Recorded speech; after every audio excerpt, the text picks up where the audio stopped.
Good morning. My name is Marie Gerges, and welcome to our first academic panel of the day. Referencing a notable lyric from Cardinal Official's 2001 Bacardi slang, this panel is titled My Style Off the Thermostat, Plus I'm Coming from the Cold, Identity and Meaning Making in Toronto Hip-Hop, an effort to explore the ways in which Toronto rappers have used rap music to tell their unique stories, negotiate identity, and create a narrative belonging to the Canadian state. This panel will feature 4 budding hip-hop academics and will be moderated by Tapo, a PhD student in the Faculty of Education at York University. Tapo has practiced psychotherapy for several years and holds a master's in psychoanalytical psychotherapy that she earned in Dublin, Ireland. Her current research is on psychoanalytic race theories. That's a mouthful. I will now turn the panel over to Tapo, who will introduce each academic presentation. Thank you. Our first presentation is from Del Cowie, a Toronto-based music journalist and online editor who has written for Vibe, XXL, iWeekly, The Grid, and CBC Music. Cowie is currently an assistant editor at the Canadian monthly music magazine, Exclaim. The title of Del's paper is Remixing, Let Your Backbone Slide. Please join me in welcoming Del Cowie. All right, good morning, everyone. Can you hear me? Yeah. Okay, great. So thanks to everyone who was involved in presenting this conference. It's a great event just to have a dialogue on this topic.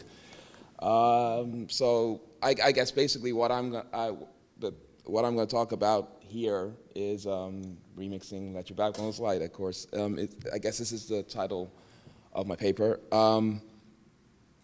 Before I get into it really though, I do want to ask, I guess I'm assuming you know what I mean when I say let your backbone slide. I don't want to assume, everything else. Okay, so everyone is familiar with that song. How many of you guys know all the lyrics to that song? The first verse, maybe? Second? Okay, I don't know. All right, so, everyone kind of is familiar with the fact that, when this, familiar with this song, it's actually, because it's one of the very first Canadian hip-hop songs to actually gain any kind of widespread recognition. So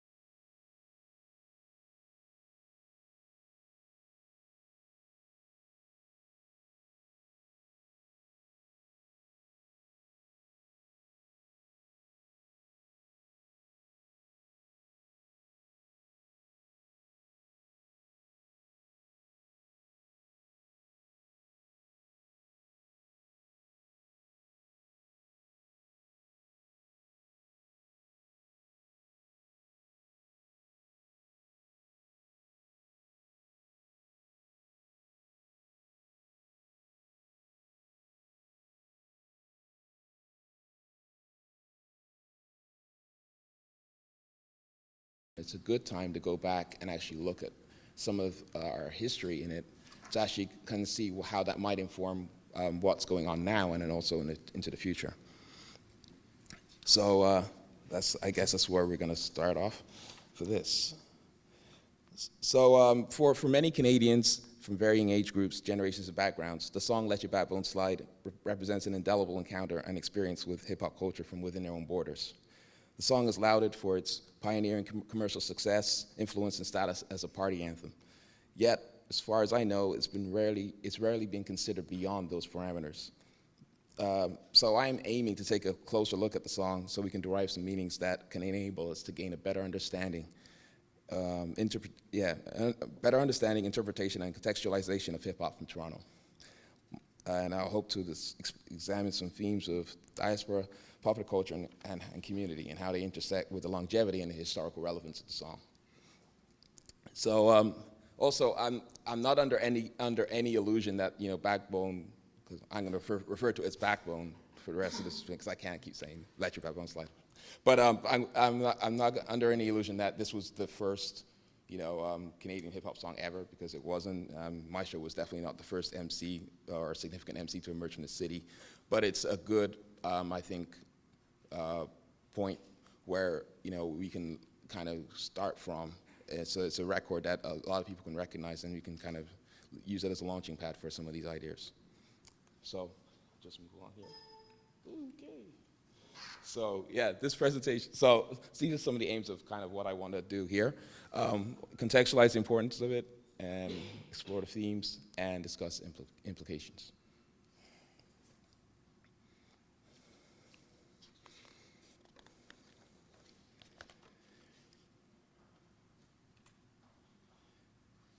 So I want to give a few notes on the impact of Let Your Backbone Slide. Here we have the album cover for Symphony in Effect, the album that the song was taken from, that was released in 1989. Backbone was the best-selling Canadian hip-hop single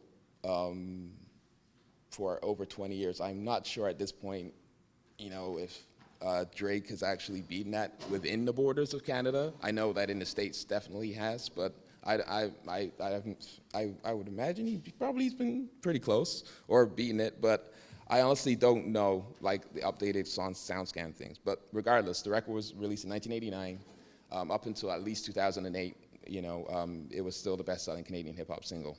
So that's still a very notable feat for over 20 years.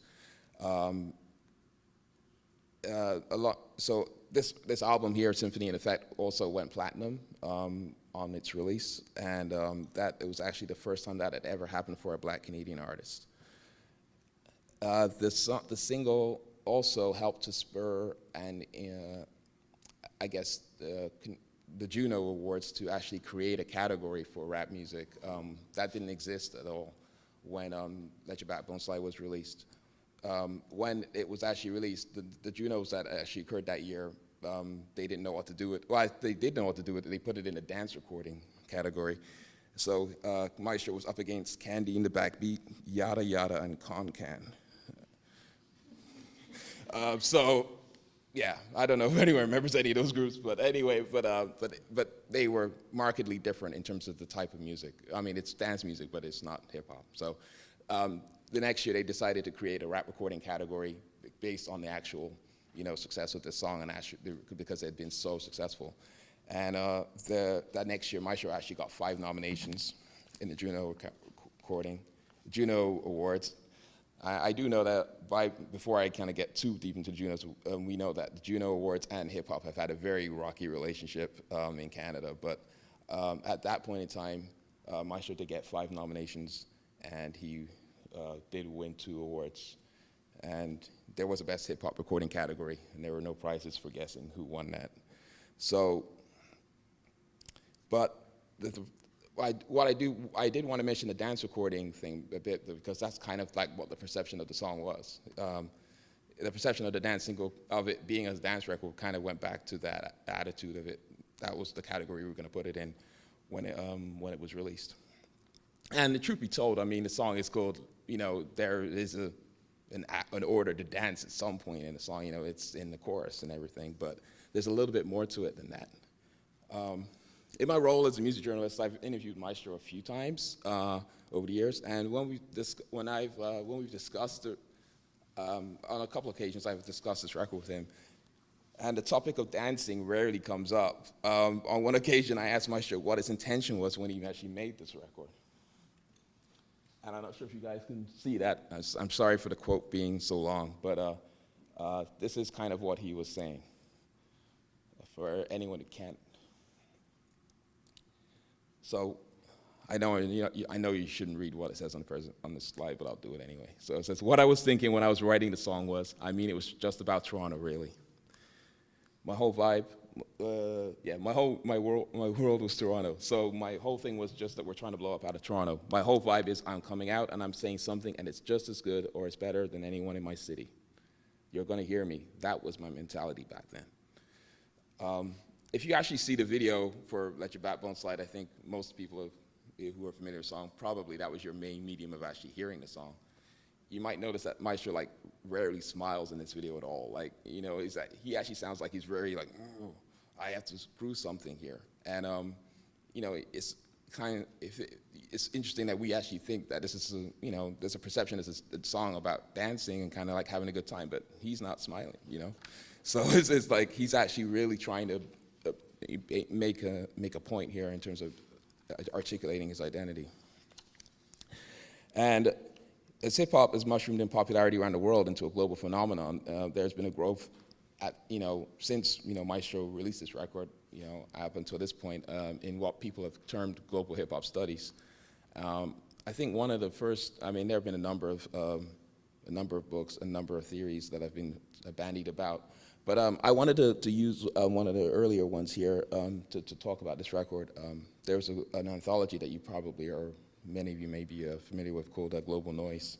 And Mitchell, who edited that anthology, stated a cyclical process that, in the way that hip hop develops outside of the United States.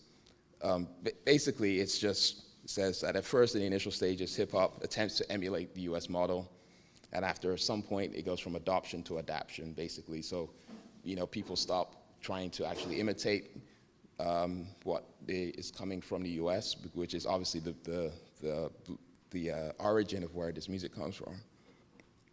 And then after a while, begins to incorporate their own local environment and their cultural themes and ideals into their music, and then ends up differentiating and coming up with their own style. This concurrent process is often referred to as a global process, combining global and local elements at the same time. For Canadians, this process is particularly intensive because of the spatial and physical proximity to the United States. The influence of US hip-hop on hip-hop coming from Canada, and more specifically Toronto, is, in this case, crystallized by the fact that many hip-hop aficionados, including Maestro's own father, go across the border to go get records and to kind of come back, so there's this flow. In fact, it's possible to argue that Maestro's record actually evolves through this entire process in the 5 minutes that the song actually goes on.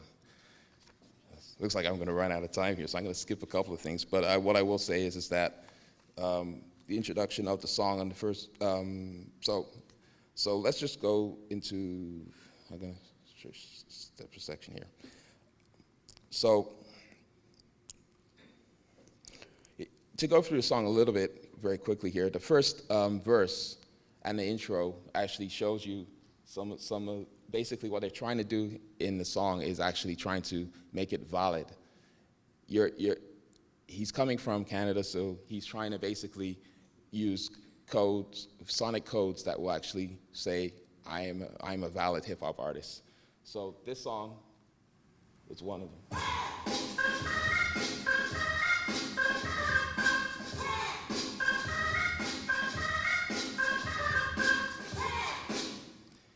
So the reason I'm bringing this record into this conversation, obviously, is that it's sampled in Let Your Backbone Slide.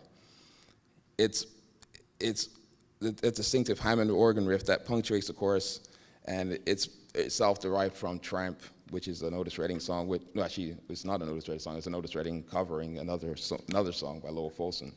But the reason why it's important is because Eric B. and Rakim made a song called Eric B. for President that was out previous to Let Your Backbone Slide. So Maestro was actually using these sonic cues to make sure that he was actually seen as a valid hip-hop artist. Also, you're hearing this.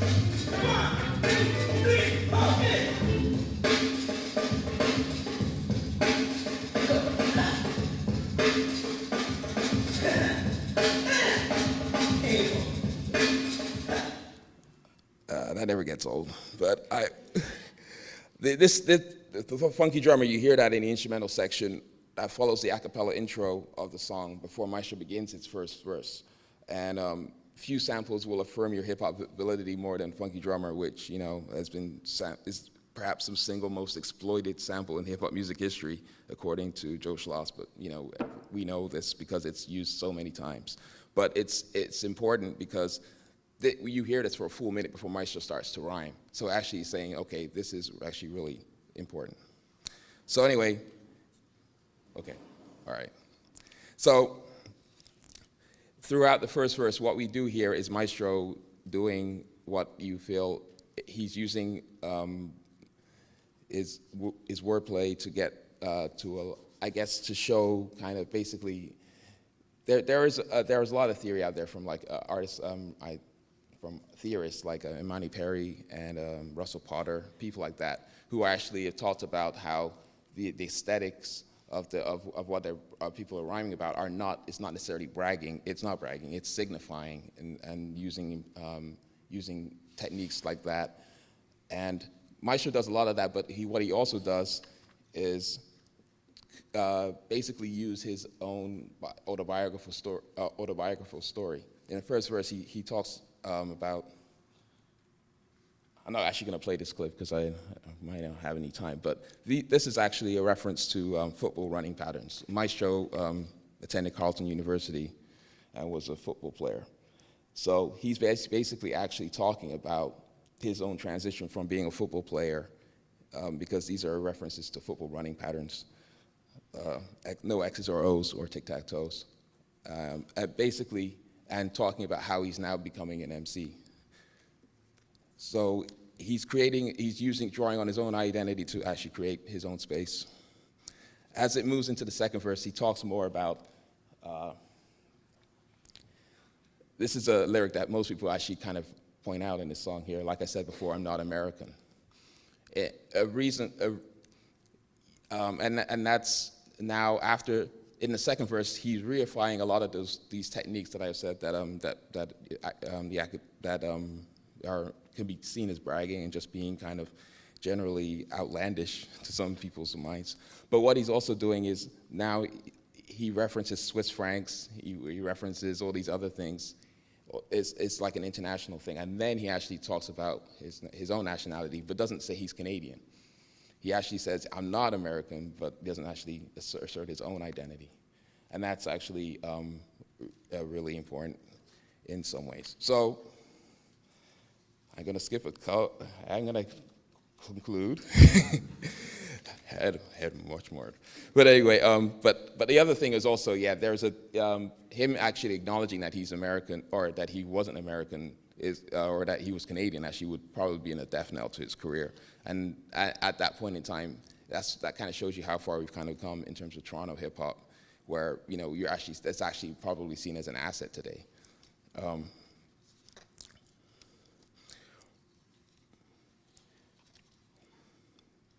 So in the final verse, what we do see is what Maestro.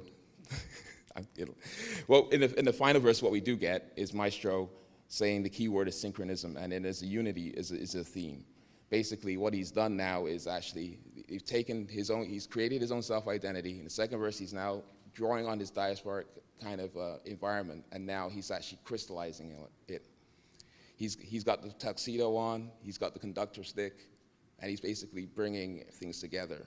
And also, once he's done that, he's also now actually interrogating traditional, conventional notions of what popular music are.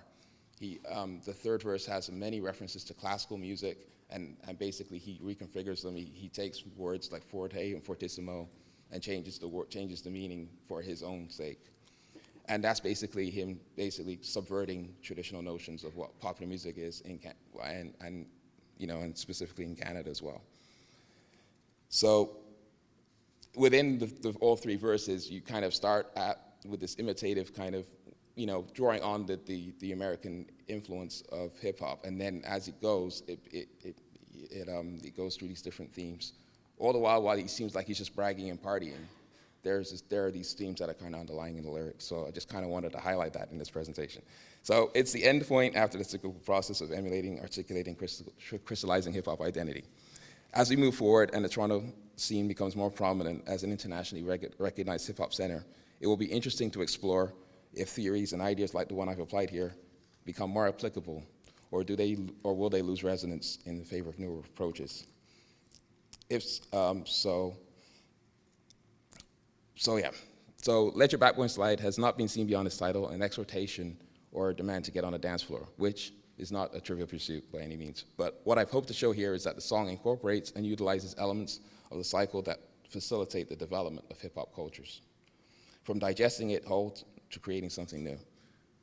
This might not be as apparent when the automatic reaction of hearing the song might be just to recite the lyrics, which is an understandable reaction. But hopefully looking at the song differently here has shown that there's much more to the song, to the eye, and to the ear. Okay, that's it.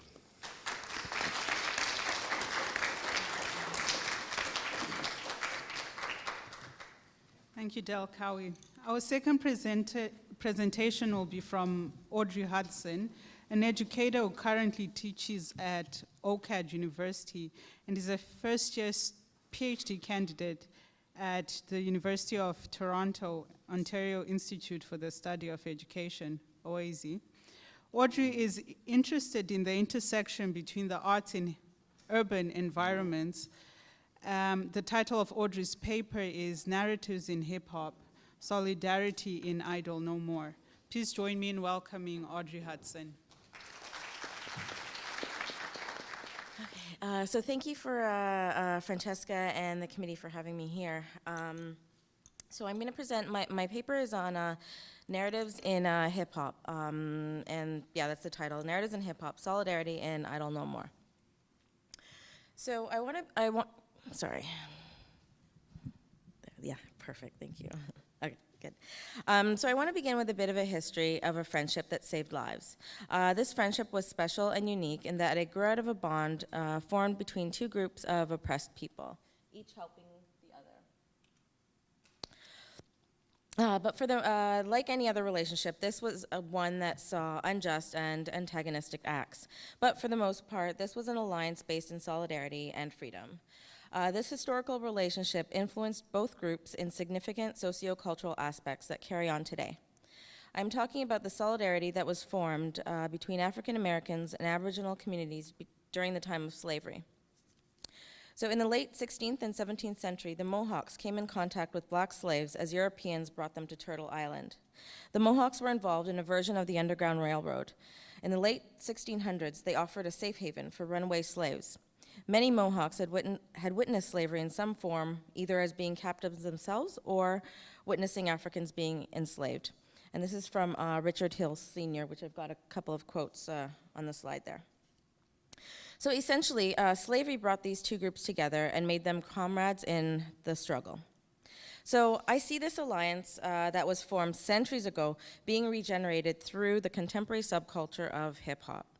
So my aim is to think through notions of solidarity between these two marginalized groups and examine how the narrative qualities of the music shape an alliance around a struggle.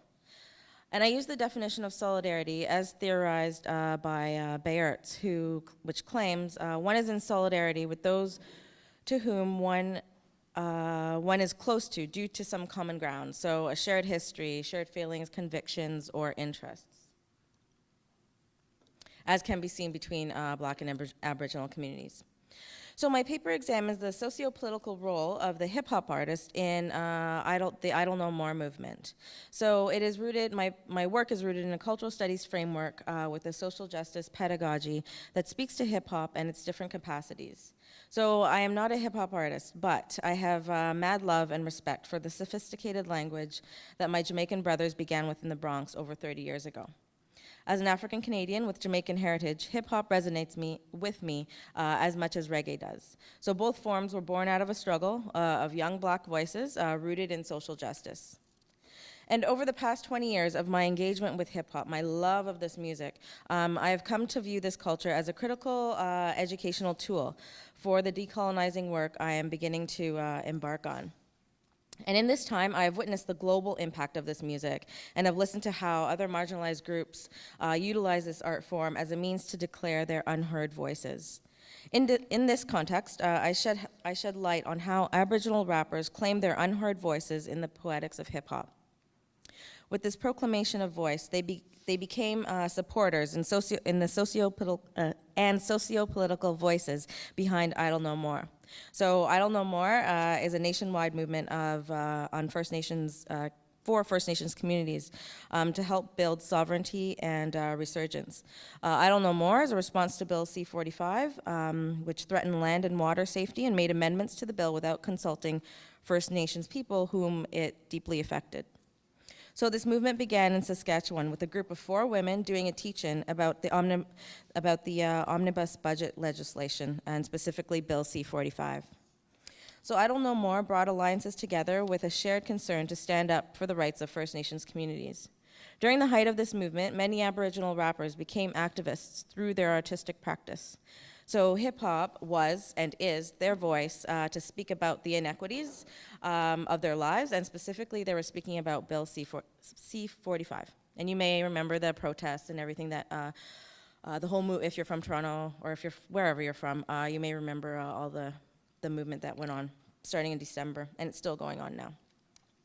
And although in my work, which centers around hip-hop education, I do acknowledge the murky reputation of hip-hop, but my goal is to shed light on the goodness that can be taken from this powerful art form and moved into a curriculum that speaks about silenced voices.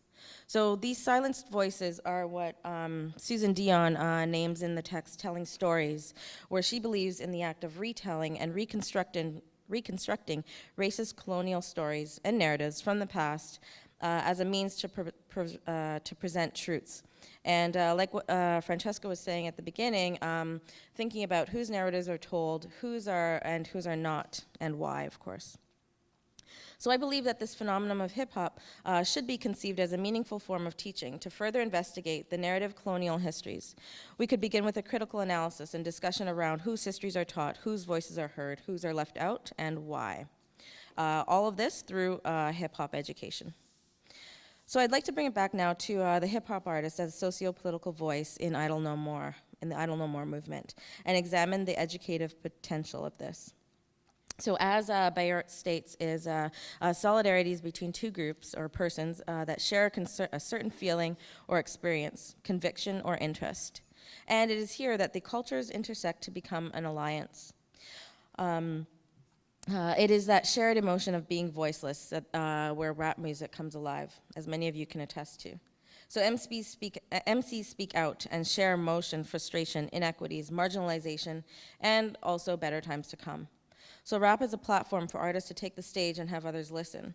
We can just even think of a cipher. That's what it's for. You get into a circle and everyone listens to your rhyme. So Black and Aboriginal communities have a history of not being listened to. So rapping is a vehicle to tell their lived experience. So many, yeah, as I said, so many artists, so many Aboriginal rappers came to took up the call to arms, basically, to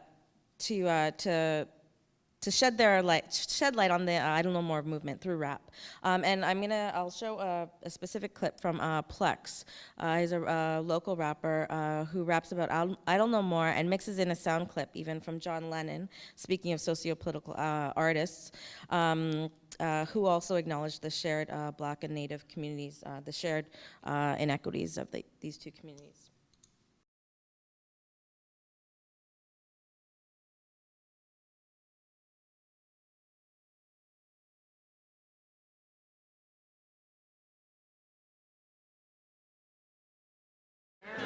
It's a bit mean, you know. But we always used to stick up for the Indians in Britain on the movies, you know. How many People votes? think there's only a few Indians left. There's millions of them in the whole continent of America, which includes South America. And one day they're going to be asking for their rights. I wouldn't be surprised if they weren't standing next to the black people too. So it's either give now or die later, I reckon. Say it loud, we native and proud, we waited it out. The best day to be native is now. It is what it gotta be, hurt the economy. Whatever it takes to get the PM in front of me. Governments, they're the real fucking terrorists. Ever since they came to the Americas, bringing guns to a peaceful protest. Target the hopeless, weak and oppressed. They all cannibals, filthy animals. And if you figure that's cool, it's understandable. I try to walk a block in my shoes and talk to the cop with the Glock behind you. They all cowards, hungry for power. Ain't satisfied till the land's been devoured. Vampires, they out for blood. They chop trees and they run pipe right through the mud. They say we drill oil cause we need it. They figure we're sheep, we'll believe it. They treat treaties like shit, we're mistreated. We only want what's ours and that's freedom. Freedom, freedom. Making our move, we ain't gonna idle no more. We ain't gonna idle no more. Making our move, we ain't gonna idle no more. We ain't gonna idle no more. Call me Christmas, cause I'm forgiven, but I can't forget the state in which native people are living. The government would rather see us dead or in prison. Okay, so that was just a minute of the clip, but you can see that that Plex is taking his role as the artist and taking a socio-political stand on what is going on with his people. So this was Plex, and there's Wab Canoe, A Tribe Called Red, Relic. These are all artists that have taken up this call to action. So rap is a form of social activism, and it translates in the strength in light of the Idle No More movement. And I view this as a prime example to begin thinking and teaching through hip hop, and think about collaborations rooted in a critical pedagogy. So Micmac lawyer Pam Palmater stated that we come together in solidarity to let people know that this is not okay, and that we have a voice and that we can't be taken advantage of. So this is from a CBC clip where Dr. Palmater is a spokesperson for one of the spokespersons for the Idle No More movement, and she's speaking about her people. So, as an educator, I aim to question the form of socio-political work that can be taken up as an educative tool. So hip-hop education calls to action Ladson Billings' concept of culturally relevant pedagogy, where hip-hop can be utilized to teach histories of relationship between the African diaspora and Aboriginal communities. So the educative force of this medium is definitely on the rise, and with this engagement, we will be able to shed light on the similarities and polarities of these two struggles and examine how they can be turned into a curriculum rooted in social justice. So these artists are telling stories, they're restating, re-implementing, reclaiming, remapping, reimagining, rewriting, and reframing their own stories. And as Dion states, stories have always been valued as a means of teaching and learning within First Nations communities. They are not just entertainment, but power. And I think we need to take that from hip-hop. These stories that people are telling, these lived stories are definitely powerful. So, and also stories are valued with high esteem by African communities, where you gather around to listen to a history lesson from an elder who has actually lived it. And although I acknowledge that rap is not the only way to educate youth, I do argue that it is one of many ways to garner attention through a music that they are listening to. Technology and media is a platform for us to keep it alive and rekindle alliances and move forward together. Educators can use the videos that are uploaded onto websites or YouTube to teach about Idle No More and discuss the origins of this movement, to critically examine and analyze the intentions and motivations behind it. And I do believe that Idle No More has at least invigorated our hope, proven by the hunger strike of Chief Teresa Spence from Attawapiskat, proven by the numerous round dances that took place all over the nation, and proven by the heroic youth in the journey of Nishnu, where seven youth took it upon themselves to walk all the way from the Cree community in Quebec to Ottawa to let the Prime Minister know, to let our government know about the inequities and about their statement behind this. So they're telling Ottawa that they are not idle by any means. And the movement definitely instigated a sense of political action and a call to take a stance. So just to return to the narrative in the beginning of my paper with the Mohawk Nation and Black slaves, there was an alliance and a solidarity between these two communities in a time of necessity. And I think that Idle No More has rekindled this friendship and motivated non-Aboriginal people to stand in solidarity with First Nation communities to let the government know that this is not okay. Thank you.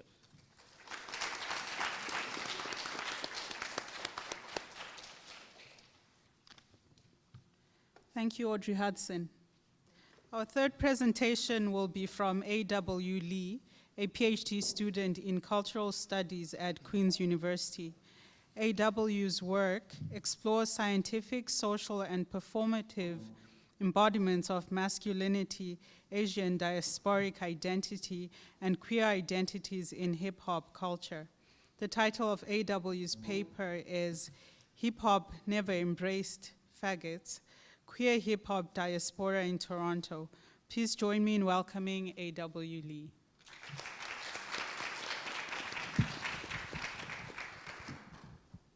Hi.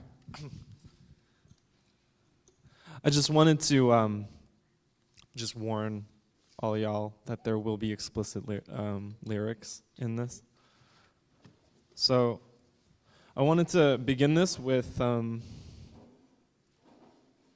video of myself. I'm primarily a rap musician and performance artist, and I was lucky enough to be given the chance to do an autoethnographic PhD in cultural studies about myself.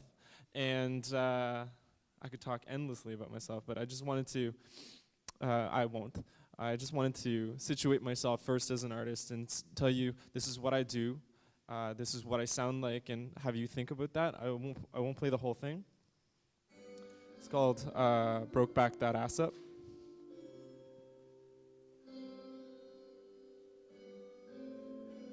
It's set in the very non-urban setting of rural Quebec.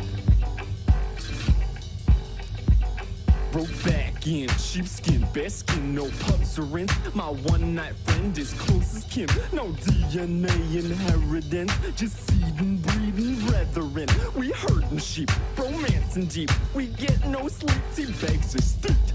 In this tent, you straight or bent. It just don't matter when we butt, man. Yeah. We look good, broke back that ass up. You a fine motherfucker, broke back that ass up. You know what's so good, broke back that ass up. Running for your wood, broke back that ass up. Back that ass up, back that ass up. Rubber firewood, broke back that ass up. 'Cause you know I'll do it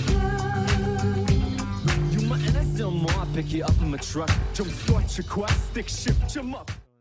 So because of time, I won't play the whole thing. If we have enough time at the end, I will. I'll play it. But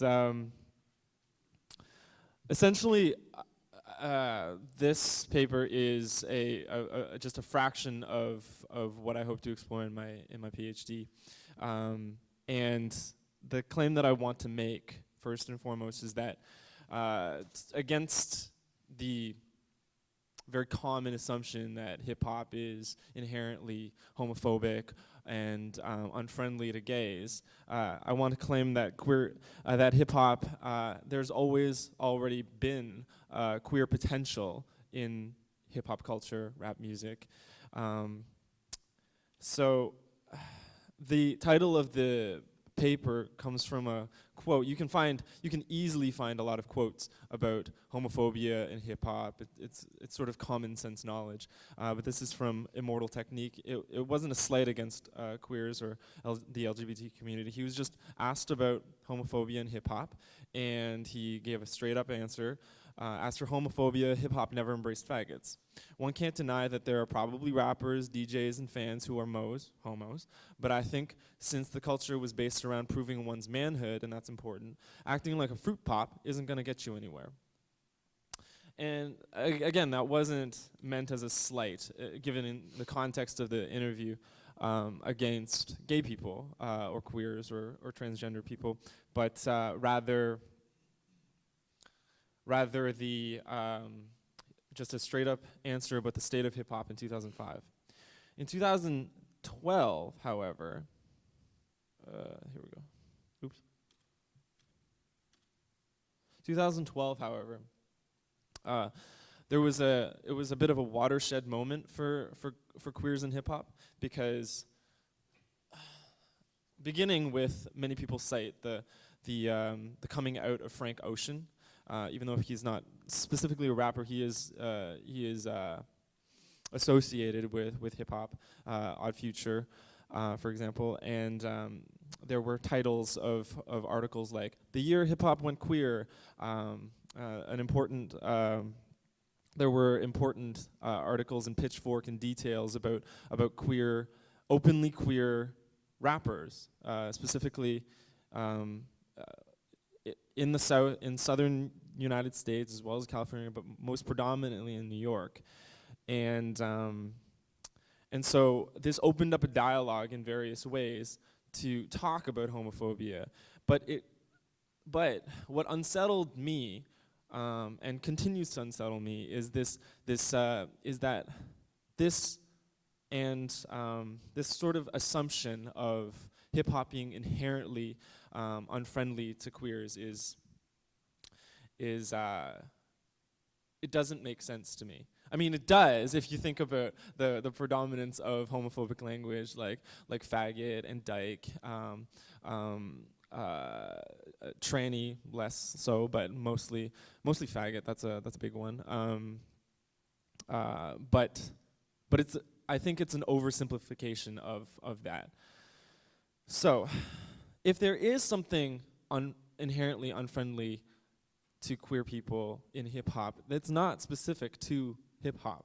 It's something that is everywhere, in every institution of popular television, film, marriage inequality, etc., like the military, anything that can exclude is inherently homophobic. So to describe hip hop as exceptionally so is problematic.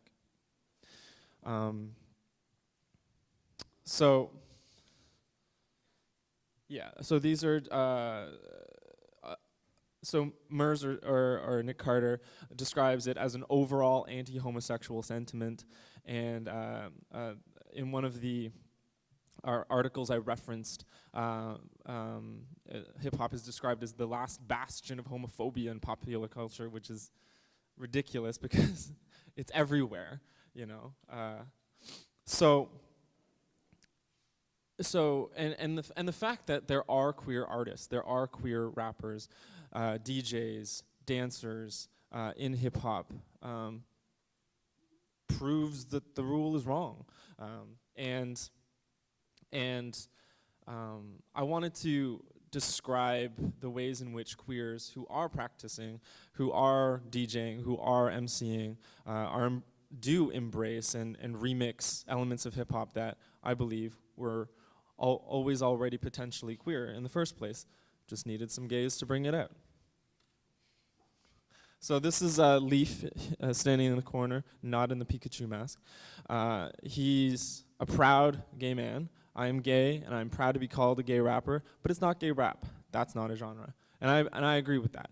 I agree that sexuality is a weak, linker for a musical genre. But that doesn't necessarily mean that there's nothing similar being done, because Leaf is different from me, is different from hip hop artists, Jazz and Sae Sky in Toronto, is different from Big Frida in Louisiana. We're all very different in our sound, in what we do, our aesthetic, etc. But that doesn't necessarily mean that there's nothing similar. So,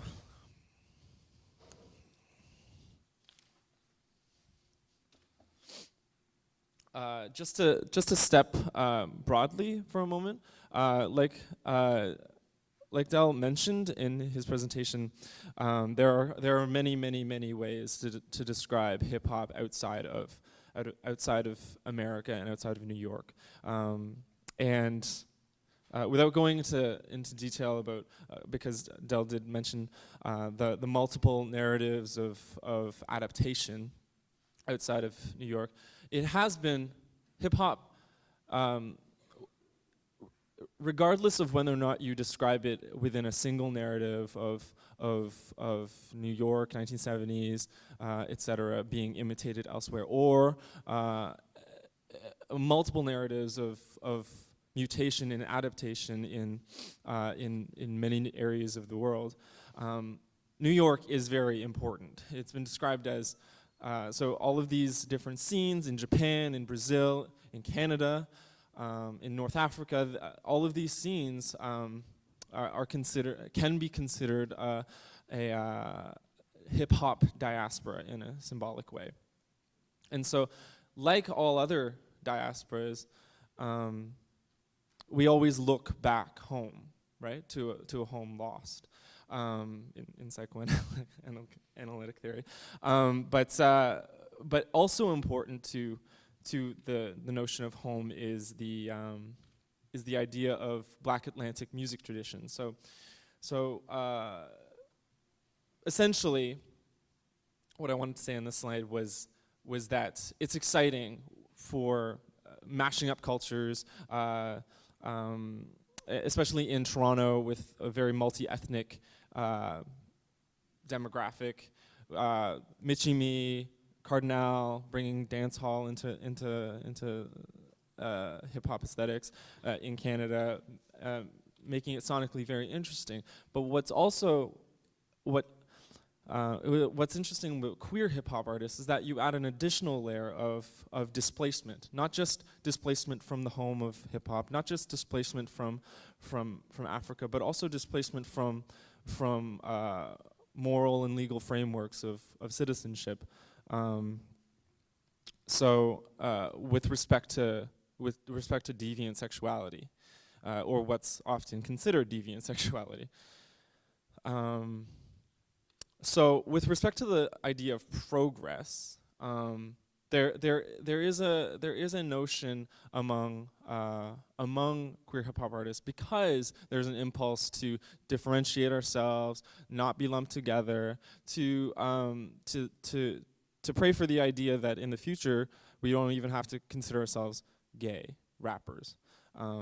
So for Jazz, who is an Egyptian-born, Kuwait-raised Canadian rap artist, the idea of the queer hip-hop movement is that eventually we don't even have to say we're queer rappers. Cakes Tequila, who's one of the more prominent queers from New York, he's says to finally get to a point where heterosexual, oh that's misspelled, rappers aren't the only ones getting press is amazing, but as far as queerness, personally, I don't consider myself to be a queer or a queer artist, because gay rap is not a genre. But that's not to say that I don't, personally, I see a familiarity between queer sexuality and hip hop. So while we're not exactly fitting the mold because we're openly gay and we openly talk about it unapologetically, we're not exactly busting out of the tropes of hip hop either, you know? So for example, Jazz, I would situate her work in similar struggle-based representational work, like Michelle Ndegeocello, Deep Dick Collective, all of these queer artists who use and parallel the notion of struggle for representing their own personal struggles. In Dalton Higgins' hip-hop world, he refers to things like reservation rap, post-apartheid rap, etc. Masculinity, however, is another thing for that queer sexuality, put in conversation with hip-hop, provokes and reorganizes notions of masculinity that are typically presented in hip hop. So proving one's manhood is important, and that's important, especially important with respect to historic simultaneous emasculation and hyper sexualization of black male masculinity. And so for a lot of queers, the idea of playing with notions of intrinsic masculinity is important, or is a tool to which one can subvert notions of intrinsic masculinity. So there was stuff about Jazz, but I will talk about myself. For my work,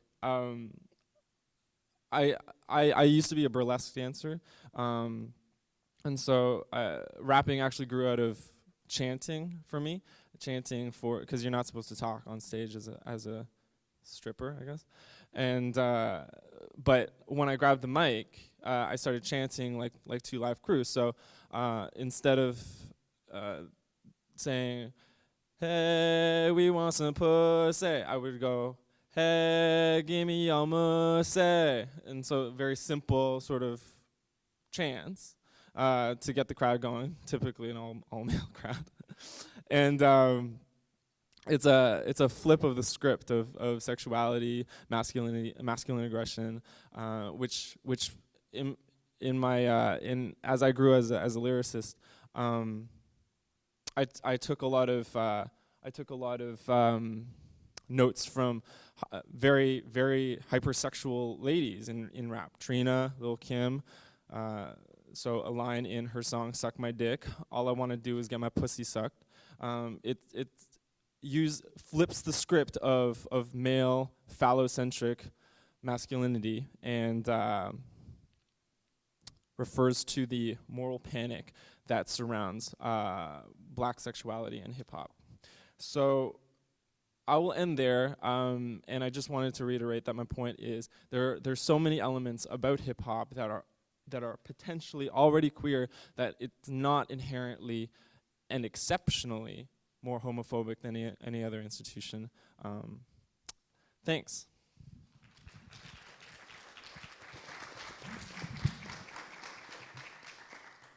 Thank you, A.W. Lee. Our final presentation will be from Ola Mohammed, who is a PhD student in social and political thought here at York University. The title of Ola's paper is "My Poetry Hails Within the Streets. My Poetry Fails to be Discrete," examining issues of belonging and identity in Southern Ontario diasporic hip-hop music. Please join me in welcoming Ola Mohammed. In the first 5 seconds of the Canadian hip-hop duo Dream Warriors classic, My Definition of a Boombastic Jazz Style, King Lou and Capital Q draw from their desire to create multiple sites of identification for their audiences by sampling a rhythm that is as complicated in belonging to the nation as Black Canadians. Their strategic use of Quincy Jones's soul bossa nova highlights how identity is constructed via cultural references, as the instrumental could be recognized from the 15-year-long Canadian television series Definition, while simultaneously being a product of elsewhere. By employing the emerging urban musical form hip-hop, Dream Warriors announced the struggle Black diasporic Canadians faced in belonging to the nation due to the fact that multiculturalism frames how one should officially belong to the nation. Rather than ascribing to the wide range of social articulations that multiculturalism reduces for those who are framed as others, Dream Warriors use hip-hop to map and question the difficulties of belonging to the nation's core. Dream Warriors were pioneers in Black diasporic Canadian hip-hop because they recognized that the new urban expressive culture provided a public forum that could nourish audiences by offering community membership that entails a body of cultural knowledge, as well as offering a counter-hegemonic authority and subjectivity. In the mid-2000s,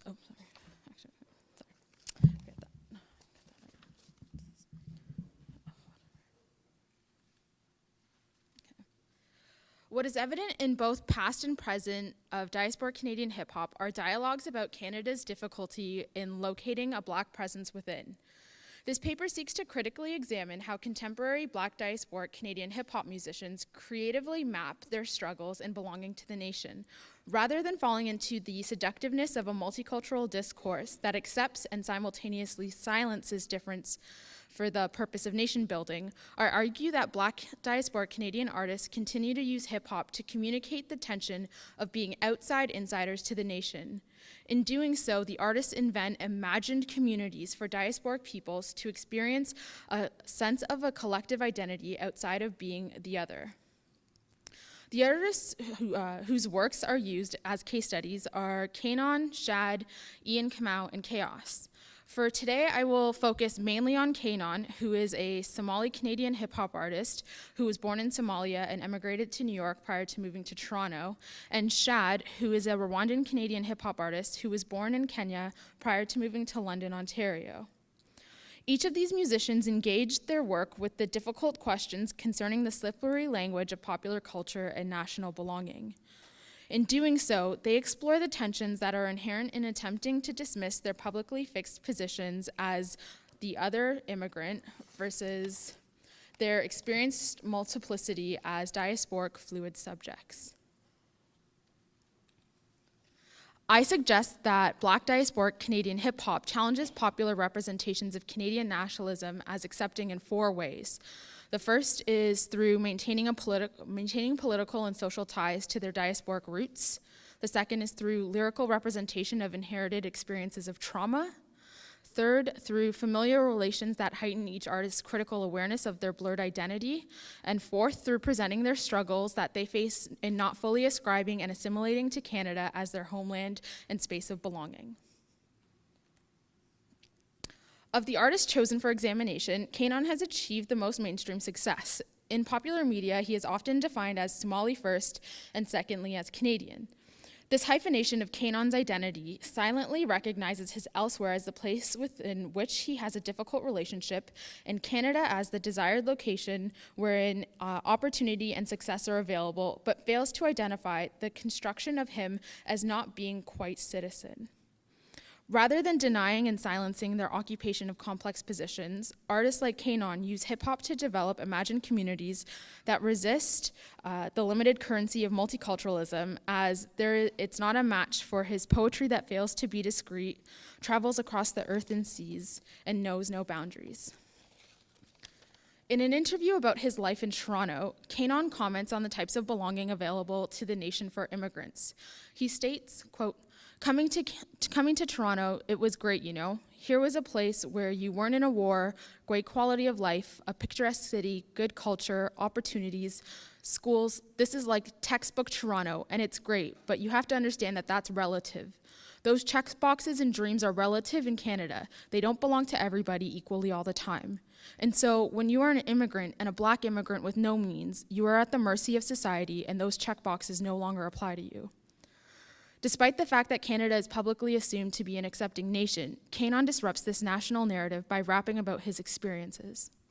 What sets him apart is his nostalgia for his cultural and linguistic home. His ability to translate this music is telling of how national multiculturalism fails because it focuses on the urgency to integrate immigrants or refugee populations into the national body and ends up overlaying refugee populations with discourses of racial difference that ultimately produce negative effects. The songs Somalia and America portray Kanon's migration patterns and address the failures of national suturing efforts.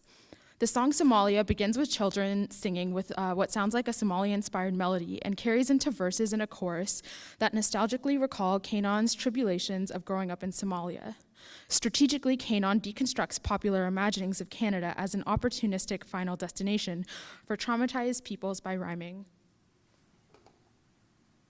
Do you see why it's amazing when someone comes out of such a dire situation and learns the English language just to share his observation? Finally get brand new lot of grammar education. So fuck you school and fuck you immigration. Kanon acknowledges the fact that he was lucky to leave Mogadishu, learn the English language by listening to hip-hop music, and yet is still unable to belong to Canada due to institutions that attempt to regulate him into the acceptable silent immigrant position. Rather than silencing himself for limited acceptance to a nation that will always view him as a fragment, he chooses to express his voice and fluid identity. What successfully allows Black diasporic Canadians to identify with Kanon is his manipulation of the English language. In choosing to publicly use all of the Englishes he grew up with rather than water down his thoughts, Kanon affirms his identification as a diasporic person through emotive creolizations of the nation's dominant language. In doing so, he acknowledges the importance of broken English for diasporic communities as it reflects the difficulty of belonging anywhere but in between. In America, Kanon continues to distance himself from the project of multiculturalism by allying himself with the Somali diaspora. The chorus of the song, which is sung in Somali, translates in English to "Remember us fleeing, searching for peace. In America, none was found." Language becomes the tool of Kanon's trade. He uses language to tackle difficult subject matter and ensure that his message is clear for the audience it concerns. Kanon appropriates tools of isolation that he learned from Canadian national narratives and reverses the othering project onto the nation itself so that the diaspora becomes dominant in the space of time of the song, and those who do not understand the language are excluded. Ian Kamau develops a connection to Kanon by borrowing the Ethiopian jazz beat that Kanon samples from Tilahun Gesese's song titled Lanche Bie.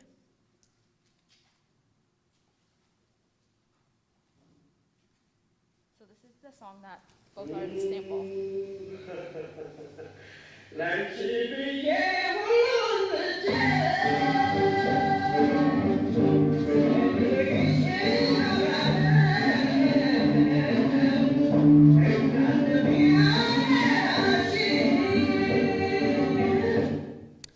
And Kamau Kamau creates his own song to discuss struggles that he both experiences and sees in Toronto, and further emphasizes the idea that exclusionary practices are evident in the North, thus renaming the track North America.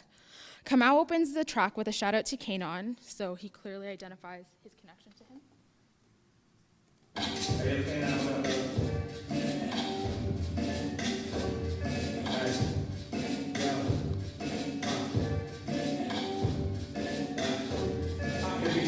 Speaking in your ear, I try to find peace, I'm not sure if it is here, so mixed emotions, I'm calling this my home. I feel a little off, I'm not sure if I'm alone, so my only vice is to sit and write at home, cause they speak and make decisions like they sitting on the throne, pushing more people out to rhyme with some hate, and all they want to do is build condos in the city. Life is so sweet, also a bitter pill, plans for region park, not far from Acreville. Kamau aligns, you can go ahead. Kamau aligns his song to the same project of exposing the failing cultural mosaic and notes that the erasure of Black diasporic communities is not new by referencing the tragedies that occurred in Africville. Overall, Kanon has dedicated his music to address the expose the failing cultural mosaic and notes that the erasure of Black diasporic communities is not new by reference. Oh, whatever. Sorry. Okay, so I'm going to move on to Shad quickly. Sorry about that. In a 2010 interview, Shad was asked why he had named his new album at the time TSOL. Rather than giving a definite answer, Shad suggests that the title doesn't stand for any one thing, and that he, just like the sound of it, it represents the insufficiency of language to express feelings and ideas, which is why we have art. It can stand for a number of things. It's representative of the ambiguity of life in a certain way. So in doing so, an individual simultaneously realizes that they are part of an imagined community that listens to the same music and feels the passion and experiences the same difficulties of being in between. Although the interview focuses on his second album, the song that I want to talk about is titled I'll Never Understand from his album When This Is Over. Shad participates in what Marianne Hirsch terms post-memory. Hirsch defines post-memory as the relationship that children of survivors of cultural or collective trauma have in relation to the experiences of their parents' experiences that they remember only as narratives and images with that which they grew up, but that are so powerful that they adopt them as their own. So these inherited memories unintentionally act as a source for further frustration and separation from national narratives of belonging because they erase the home that they or their families once came from. So Shad explores how post-memory can be used in this song by layering both his own story with his mother's story of experiencing the Rwandan genocide that happened in the mid-1990s. So.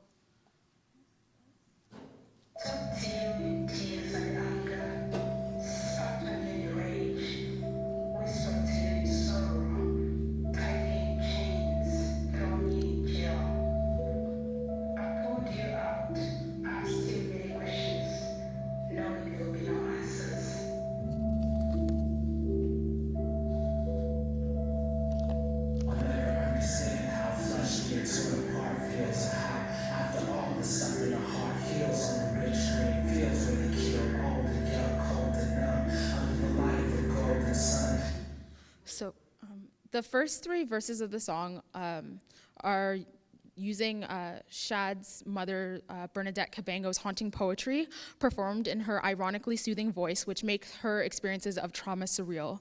Her emphasis on certain words use the present participle to emphasize that these images of terror still haunt her and the next generation of her family through post-memory. The memories of trauma that haunt Shad himself are his mother's experiences, but he hasn't, but can promise how he views Rwanda. It can never be the same home to him as it was to his mother, but at the same time, the nation that he grew up in and knows best as home does not exist for him, as the majority of its population has no clue of the terror that the stories and memories of back home have caused him. Shad's inability to understand either position allows him to develop imagined communities for people of the in-between, as it is where he exists as well. Although a diasporic listener's narrative may not be as traumatic as that of Cabango's, they can relate to the intergenerational post-memory as what has estranged them from identifying to any specific location as home. Instead of searching for physical spaces of belonging, listeners belong to the imagined spaces developed by music that dispels the fictions of what home and nation mean. Canadian hip-hop music has generally been dismissed as partial in comparison to its American counterpart due to arguments that Canada does not have an independent form of popular culture. Through this research, I hope to have begun the process of debunking this myth and note that much more work is still needed. It's important that academia recognize the role of Black diasporic Canadian artists in order to gain insight into the problems that diasporic peoples face in Canada and how they cope with them. These artists, as well as Black diasporic Canadian hip-hop artists before them, used the hip-hop genre to artistically voice and examine the tense space that their fluid identities occupy while constantly struggling to belong. Music becomes the tool to map imagined communities of belonging for outsiders, insiders of the nation, and establish a sense of collectivity that form offshoots that challenge orderly systems and stress the importance of the in-between. As the title of my paper suggests, through hip-hop music, these artists, those before them, and potential artists of the future will produce poetry that hails within the streets and poetry that fails to be discrete in order to claim space for diasporic communities to belong to imagined communities that are adrift in the in-between. Thank you. Thank you, Ola Mohammed. I'll now open the floor for questions from the audience. There are 2 microphones located in the aisles. Please use these microphones in order to address your questions to the panelists. So if anyone wants to come up to either this microphone or that microphone, just step up and ask your question. Yeah, my name is Timmy. Recently finished from the University of Toronto in my MBA. And my question is for Del and I guess Maestro as well, since he's here. Now, Let Your Backbone Slide, I think it was a pretty big hit in the US as well, or at least got some attention in the US. So I want to know what happened behind the scenes from a business angle, how they took a song that was big here in Canada. How did they get that over in the States? So sorry, you wanted to know how it was, how it became. Yeah, how it got just attention in the States from like a business standpoint, like right. I guess who are the people behind the scenes that made that happen? Or you mean in terms of the success of this? Okay. Yeah, exactly. Okay, I'm gonna try and answer that based on how I interpret it, and Maestro can probably add what and probably totally undermine everything I say. I'm just joking. But I mean, essentially, what I do feel though, in terms of the actual success. Well, first of all, Maestro was signed by a New York label. The record was actually he got signed based off a performance on Electric Circus, right? Yes.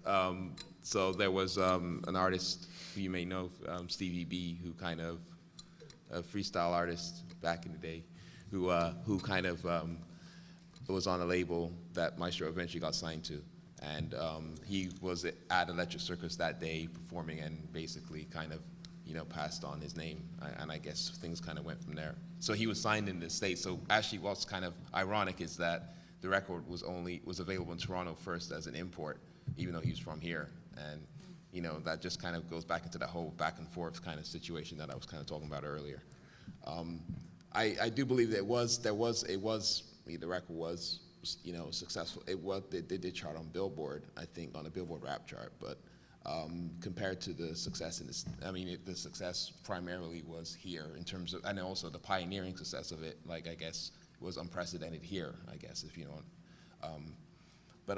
In terms of, so I think that's the business. I don't know if that's the business angle you were talking about, but in terms of like being signed and all that kind of stuff, that's kind of what I know about it. Thank you to all of our speakers today. The paper's really great. Thank you. I have 2 questions. One that will be for everyone, so I hope that each and every one of you can speak to this point, because all of you kind of highlight how hip-hop is able to flush out issues of identity within kind of your various groups. So I wanted to know if you can talk a little bit about the Canadian presence within this kind of identity making, more specifically for each of your thing. Is hip-hop or hip-hop in Toronto more specifically have a distinct Canadian presence, and if so, what is that? And if it doesn't, can you speak to why you think it doesn't? My second question is more specific for Ola. You talk more specifically of a heavily male presence kind of in your discussion, and I wanted to know if you can highlight how gender kind of informs this middle kind of ground for diasporic peoples in hip-hop. Thank you.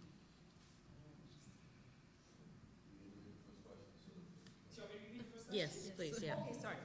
First question is, does hip-hop in Toronto have a distinctive Canadian presence, more specific to all of the individual people that you're talking about? And if so, what is that? And if not, can you speak to why you think maybe hip-hop in Toronto doesn't have a distinctive Canadian presence?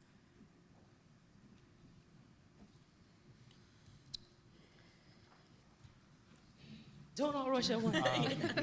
Well, I read an interview with Maestro who answered this, and he could also speak to it if he wants. You should. But it was like a couple months ago, right? The CBC was really low. Just because I think you said there's a scene, there's a hip hop scene, but no industry, because save for Drake and a couple others, there's just so few hip hop artists. And with respect to queer hip hop artists, there are even fewer. I could count on one hand the number of active rappers, DJs. Well, if you include everyone, maybe not one hand, but MCs is definitely like one hand.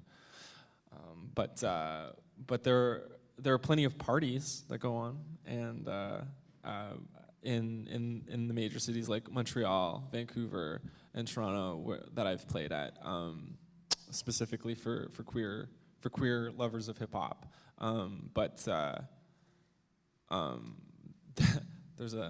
There's a whole like racialized aspect and conflict there with like white queers sort of taking up that sort of appropriating it, and so there's in Toronto specifically the parties get like divided in that way. So I guess the group, I'll just talk about the distinctively Canadian presence. So I guess with, my work was really centered on, it was only centered on one, I only mentioned one rapper, and he is locally Toronto. But talking about I Don't Know More, I mean, I mentioned a few other rappers, and they are from across the nation, so they are talking about this something that is happening in Canada at this moment. But just to step out of I Don't Know More, each Aboriginal group usually talks about or makes mention of what reserve they're from, or what nation they are part of. So I think that kind of brings it back home. It'll be like me saying, oh yeah, I'm from the T-Dot, so that's kind of the distinctively Canadian part. And I think Indigenous rap in general is very specific geographically. So if you looked at Indigenous rappers in Brazil, they'd be speaking about the favelas, and they'd be speaking about the government in that region. Or if you look at Aboriginal hip hoppers in Australia, huge scene there. So they're talking about, and they even call themselves Black. So there's a whole other dialogue, a whole other language that happens within each geographic region, I think. I feel like everyone's already kind of covered it. I'll answer your second question.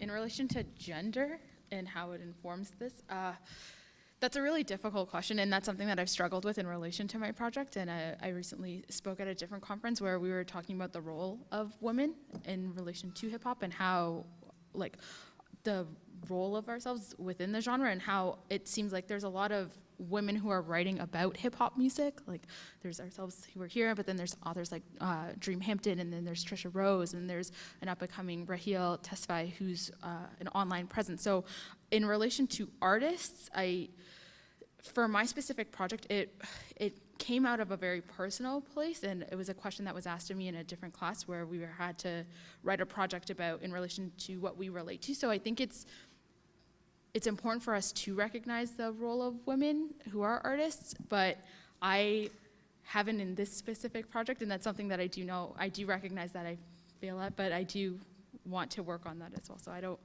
it's hard. I don't know what to really say to your question about that. Sorry.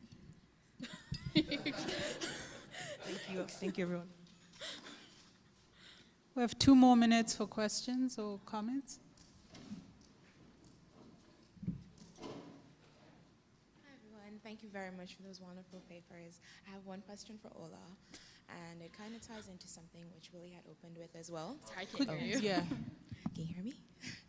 I have one question for Ola, and it kind of ties into something which Willie had said initially about new identities. I can't hear you. About new identities and not necessarily feeling as if you belong.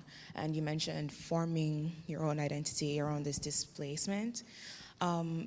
This idea that you're trying to find back home, what if back home for you is Canada, right? But you still feel displaced. How does that then get articulated in any kind of Canadian sense? Like, you don't necessarily feel Canadian, and back home is this vague, ambiguous, heritage kind of thing. How would you speak to an articulation of that? That's definitely something that I do discuss in this project. That's one of the things that I was talking about in relation to Shad and this idea of post-memory, where you're inheriting the memories of your family members that have experiences in your homelands, but that you haven't personally experienced. But those memories have so much resonance within yourself because you've heard them so much to the point that you adapt them, and then it develops this sort of difficulty and this tension where you at once you feel at home, but then at the same time you feel this tension because you don't very much connect to a lot of things, and that's what I believe that these artists are doing. And I developed this more with this idea of the rhizome, where there's all these connections that are developing and moving through different places, but it's always this idea of being in the middle. And I think that's what's really important about this music, is that it's speaking of this tension. And I think instead of trying to resolve this idea of the tension, we need to explore this tension and acknowledge it for what it is, right? We can't ourselves explain what it is that we feel, so why not? This music isn't gonna come up with a solidified answer, but it gives us this time and space where we can be like, oh, okay, this is describing what I'm experiencing and this is how I feel. So it helps kind of build this sense of community where you understand that there's no real answer. Last question. First of all, thank you very much for all the very articulate points made by all the speakers, and also for the presence of the artists that are also here, for them to be here at this great event. Quick question in regards to Ice Cube, his film, Are We There Yet? I think Ola probably best to answer this question in regards to cultural space and also identity, presence, and citizenship within the scope of Canadian landscape identity. Not only are we there yet, but what will home look like once we're able to create that sense of presence here in a much more holistic and a much more affirmed sense? Does anyone else want to answer this too? No, just me? I can add one thing. Okay, go please. I don't know, I think this articulation of home, right? I think we are trying to, everyone that's here, Maestro, Mishimi, all those kind of grandfathers and grandmothers of hip hop, Canadian hip hop. I think we are trying to create this idea of home here, because we're all from, wherever. We need a place to call home. It's a nice, but it's always going to be questioning belonging. Am I Canadian enough? Am I, there was, people are always asking you, where are you from, right? Even though, I'm from here. So, but they want something else. It's something else. It's okay, you don't look like me, or oh, you don't look like someone else. So where are you from? I think trying to create a home that is here, and a scene that is here, and that is distinctly Canadian or Torontonian even. And even if that means speaking about, what Ola was saying, speaking, Shad, speaking about his mother, speaking about, Kanan, speaking about where he's originally from and the histories that come with it. But I think they all can come together and be here. And that can still be a diasporic Toronto, or diasporic Canada. And just to add to that, I think what makes it this idea of home, in addition to what Audrey was saying, is the sense that the music is the place of home. This idea that home isn't a static place, that there's always going to be this tension between being here and the idea of multiculturalism in Canada being a nation itself that is very problematic. But the idea of having something to turn to, and especially the expressive arts, is something that I believe strongly that these artists are pushing for, this idea of a sense of belonging for communities to have. So it's this imaginative community that I talk about. I would like to add also that I think sometimes when you think of the word home, you kind of think of comfort and kind of relaxation. And I'm not sure if that's necessarily, no, I'm not sure if that's actually intuitively what hip hop is about. I think it's always going to be querying things. It's always going to be trying to find, areas and things to question. So I mean, I think though, so I think it's kind of like what you were saying. It's kind of, there is a tension there. So that's always going to be there, and I think that's also part of the music, and that's kind of part of what fuels the best type of that music. So I think, I'm not saying that we need to have, unrest to make good hip hop, but I mean, I do think that it's an ingredient that actually, you have to kind of, it kind of looks for things that are, that to query, and I think that has to kind of still be a part of it going into the future. Okay, thank you to our panelists. We have run out of time. There will be refreshments served outside for the next 15 minutes, and then we'll have our first roundtable panel of the day. Thank you.